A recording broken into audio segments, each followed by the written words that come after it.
पाकिस्तान बना, हिंदुओं का नरसंहार हुआ, सिखों का नरसंहार हुआ। पाकिस्तान बना, हिंदुओं का नरसंहार हुआ, सिखों का नरसंहार हुआ। सपनों को चकनाचूर करने का काम किया।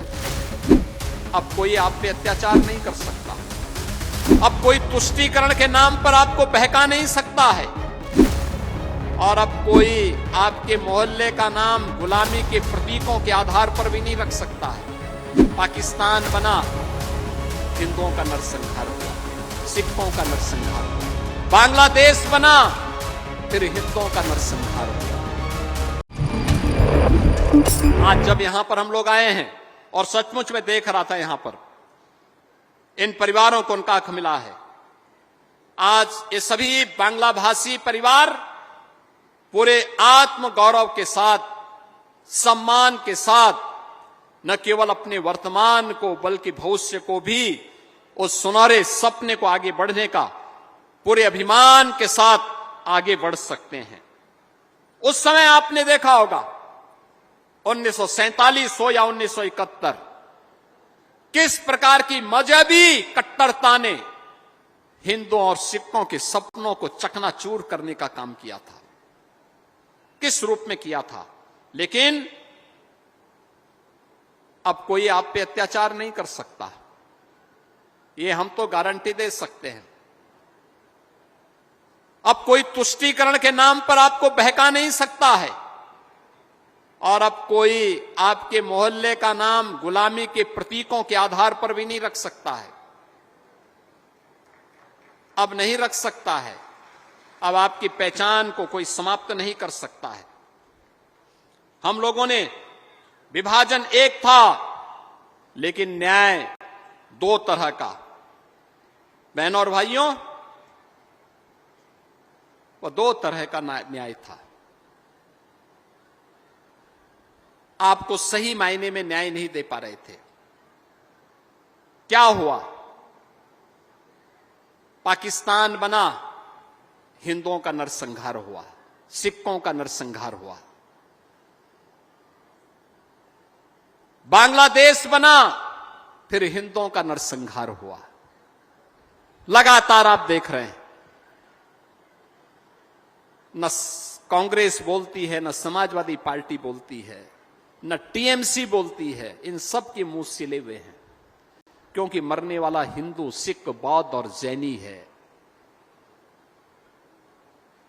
इनके लिए इनके मुंह नहीं खुलेंगे। उनकी संपत्ति पर हो रहे कब्जे या हुए कब्जे के बारे में इनका मुंह नहीं खुल सकता। जब बांग्लादेश में कोई हिंदू या सिख जलाया जाता है, इनके मुंह नहीं खुलते, ये मौन हो जाते हैं। क्योंकि जिस तुष्टीकरण के कारण ये लोग राजनीति करते आए हैं, वो तुष्टीकरण इनके अस्तित्व के सामने कहीं संकट न खड़ा कर दे, इसलिए इनका मुंह बंद हो जाता है। इनके ओंठ सिल लिए जाते हैं, ये नहीं बोल सकते। इसीलिए सिटीजनशिप अमेंडमेंट एक्ट का ये लोग विरोध करते हैं। हिंदू समाज को आपस में बांटते हैं, जाति के नाम पर, मत और संप्रदाय के आधार पर, क्षेत्र और भाषा के आधार पर। याद करिए, इन 70 वर्षों में, 75 वर्षों में कांग्रेस ने आपसे वोट लिया, लेकिन अधिकार नहीं दिया। ये लोग तो अपने तो किए नहीं। जब मोदी जी के नेतृत्व की सरकार कुछ कर रही थी, तो उसका भी विरोध कर रही थी। इन्होंने लगातार उसका विरोध किया। लेकिन अब हम कह सकते हैं कि दशकों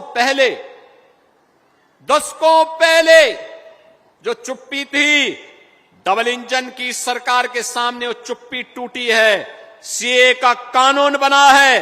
कोरोना को परास्त करने के बाद अब हम आए हैं आपको आपका अधिकार दिलाने के लिए, और ये अधिकार की वही यात्रा है।